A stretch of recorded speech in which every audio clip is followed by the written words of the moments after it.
ಇವರೆಲ್ಲ ಮಹಾರಾಷ್ಟ್ರದಲ್ಲಿ ಕನ್ನಡ ಡಿಂಡಿಮ ಬಾರಿಸ್ತಿದ್ದಾರೆ. ಆದ್ರೆ ಇವರು ಬಾರಿಸ್ತಿರುವಂತ ಡಿಂಡಿಮ ಕರ್ನಾಟಕದಲ್ಲಿ ಕೂತಿರುವಂತ ಸರ್ಕಾರದ ಹೃದಯ ಶಿವಕ್ಕೆ ಮುಟ್ಟುತ್ತಿದೆ. ಇಲ್ಲದ್ರಿಂದ ಇವರಿಗೆ ಸಾಕಷ್ಟು ನೋವಾಗ್ತಿದೆ, ಅವಮಾನ ಆಗ್ತಿದೆ, ಅಸಹಾಯಕತೆ ವ್ಯಕ್ತಪಡಿಸ್ತಿದ್ದಾರೆ. ಬನ್ನಿ, ಅವರ ನೋವೇನು, ಅವರ ಅಸಹಾಯಕತೆಯನ್ನು, ಅವರ ಬೇಡಿಕೆಯನ್ನು ನೇರವಾಗಿ ಅವ್ರ ಹತ್ರನೇ ಕೇಳ್ಕೊಳ್ಳೋಣ.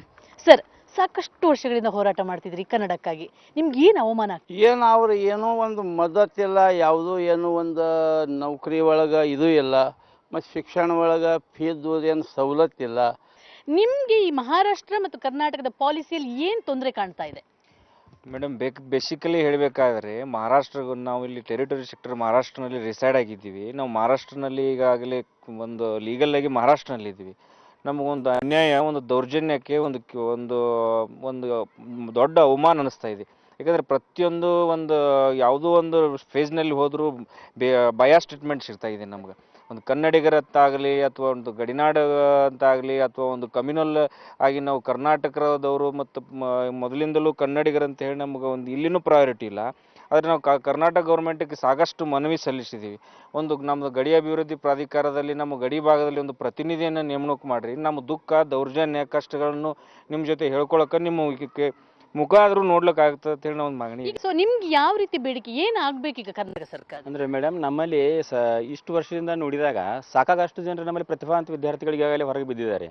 ಆದರೆ ಎಲ್ಲರೂ ಡಿಗ್ರಿ ಮೇಲೆ ಡಿಗ್ರಿ, ಪದವಿ ಮೇಲೆ ಪದವಿ ಸಂಪಾದನೆ ಮಾಡ್ತಾ ಇದ್ದಾರೆ. ಆದರೆ ಅವರಿಗೆ ನೌಕರಿಯಲ್ಲಿ ಯಾವುದೇ ಒಂದು ಸ್ಥಾನಮಾನ ದೊರೆತಾ ಇಲ್ಲ ಕರ್ನಾಟಕ ಗೌರ್ಮೆಂಟ್ದಿಂದ. ಆದರೆ ಮಹಾರಾಷ್ಟ್ರ ಗೌರ್ಮೆಂಟ್ದಿಂದಲೂ ಸಹಿತ ಏನಿದ್ರೆ ಕನ್ನಡದಲ್ಲಿ ನಮ್ಮಲ್ಲಿ ಶಿಕ್ಷಣ ಕಡಿಮೆ ಇದೆ. ಜತ್ ತಾಲೂಕು ಇರ್ಬೋದು ಅಥವಾ ನಮ್ಮ ಸೋಲಾಪುರ ಡಿಸ್ಟಿಕ್ ಇರ್ಬೋದು, ಕನ್ನಡ ಸಂಸ್ಥೆಗಳು ಕಡಿಮೆ ಇರೋದ್ರಿಂದ ಕನ್ನಡದಲ್ಲಿ ಇರ್ತಕ್ಕಂಥ ಪ್ರತಿಭಾವಂತ ವಿದ್ಯಾರ್ಥಿಗಳಿಗೆ ಯಾವುದೇ ನೌಕರಿಯಲ್ಲಿ ಸ್ಥಾನಮಾನ ದೊರೆತಾ ಇಲ್ಲ. ಆದರೆ ಕರ್ನಾಟಕ ಗೌರ್ಮೆಂಟ್ಗೆ ಈಗಾಗಲೇ ಗಡಿನಾಡ ಭಾಗದಲ್ಲಿ ಇರ್ತಕ್ಕಂಥ ಜನರಿಗೆ 5% ಈ ಮೊದಲೇ ಮಾಡಿತ್ತು. ಆದರೆ ಈಗ 5 ವರ್ಷದಲ್ಲಿ ಏನು ಮಾಡಿದೆ ಅಂದರೆ ಆ ಪರ್ಸೆಂಟೇಜನ್ನು ಕಡಿತಗೊಳಿಸಿ ಸಂಪೂರ್ಣವಾಗಿ ಗಡಿ ಭಾಗ ಅಲ್ಲ, ಅದು ಹೊರನಾಡು ಅಂತ ತಿಳ್ಕೊಂಡು ಪರಿಷ್ಕೃತ ಮಾಡಿದ್ದಾರೆ. ಜಲನೀತಿ ಬರುವಾಗ ಜಲನೀತಿಯಲ್ಲಿ ಯಾವ ರೀತಿ ತಾರತಮ್ಯ ಇದೆ? ಮೇಡಮ್, ಈಗ ಮಹಾರಾಷ್ಟ್ರ ನಮ್ಮ ಸಾಂಗ್ಲಿ ಜಿಲ್ಲೆಗೆ 15 ವರ್ಷ ಮುಖ್ಯಮಂತ್ರಿ ಇದ್ದರೂ ಕೂಡ ನಮ್ಮ ಇಲ್ಲಿ ಕನ್ನಡ ಭಾಷಿಕರಿದ್ದಾರೆ ಅಂತ ನಮ್ಮಲ್ಲಿ ನೀರೇ ಕೊಟ್ಟಿಲ್ಲ. ಈಗ 40 ಹಳ್ಳಿಗೆ 15 ವರ್ಷ ಮಹಾರಾಷ್ಟ್ರದಲ್ಲಿ ಮುಖ್ಯಮಂತ್ರಿ ನಮ್ಮ ಜಿಲ್ಲೆಯವರೇ ಇದ್ದರು. ಆ ನಂತರ ಈಗ 2 ಮಂತ್ರಿಗಳು, ಟೋಟಲ್ ನಮ್ಮ ಜಿಲ್ಲೆಗೆ 3 ಮಂತ್ರಿಗಳು ಇದ್ದರೂ ಕೂಡ ಕನ್ನಡಿಗರು ಅನ್ನೋ ಭಾವದಿಂದ ಅವ್ರು ನೀರೇ ಕೊಟ್ಟಿಲ್ಲ. ಇಲ್ಲಿ ಕುಡಿಯೋಕ್ಕೂ ನೀರಿಲ್ಲ. ಇವಾಗ ನೀವು ನೋಡಿದ್ರೆ ಅಲ್ಲಿ ಜತ್ ಭಾಗದಲ್ಲಿ 1 ಕೊಡ ನೀರಿಗೆ 3 ರೂಪಾಯಿ ನಾವು ಕೊಡಬೇಕಾಗುತ್ತೆ.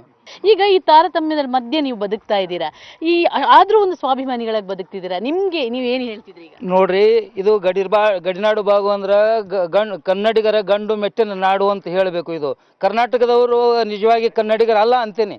ಯಾಕಂದ್ರೆ ಅದಕ್ಕೆ 2 ಉದಾಹರಣೆಗಳನ್ನು ಹೇಳ್ತೀನಿ. ಇಲ್ಲಿ ಮಹಾರಾಷ್ಟ್ರದೊಳಗೆ ಎಜುಕೇಶನ್ ತಗೊಂಡು ಕರ್ನಾಟಕ ನೌಕರಿ ಹೋದ್ರೆ ಅವ್ನು ಸರ್ಟಿಫಿಕೇಟ್ ಬರೆದ್ರು, ನೀನು ಮಹಾರಾಷ್ಟ್ರದಲ್ಲಿ ಕನ್ನಡ ಕಲ್ತಿ, ಅದಕ್ಕೆ ನಾನು ನಿನ್ನ ನೌಕರಿ ಕೊಡೋದಿಲ್ಲ ಅಂತ. ಬೇಕಂದ್ರೆ ಇವತ್ತು ನಿಮ್ಮ ಮುಖ್ಯಮಂತ್ರಿಗಳಿಗೆ ಸಹಿತ ನಾನು ಸಾಕ್ಷಾಧಾರವಾಗಿ ಅದನ್ನು ನಾನು ಪ್ರೂವ್ ಮಾಡ್ತೀನಿ.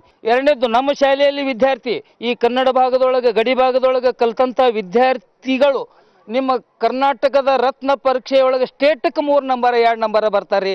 ಅವ್ರಿಗೆ ನೀವೇನು ಮಾಡ್ತೀರಿ? ನೌಕರಿ ಒಳಗರೆ ಮೀಸಲಾತಿ ಕೊಡ್ತೀರಾ? ಡಿ.ಎಡ್ ಆಗಿ ಮನ್ಯಾಗ ಕೂತಾರ ಅವ್ರಿಗೆ ಅಂಥವ್ರನ್ನ ಸಹಿತ ನೀವು ಇದನ್ನು ಮಾಡೋದಿಲ್ಲ. ಇದು 2ನೇದ್ದು.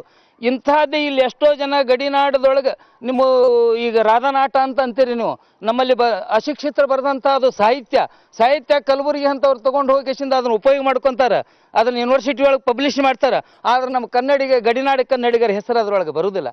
ಇವರೆಲ್ಲ ಇಲ್ಲಿ ಕನ್ನಡದ ದೀಪನ ಹಚ್ತಾ ಇದ್ದಾರೆ.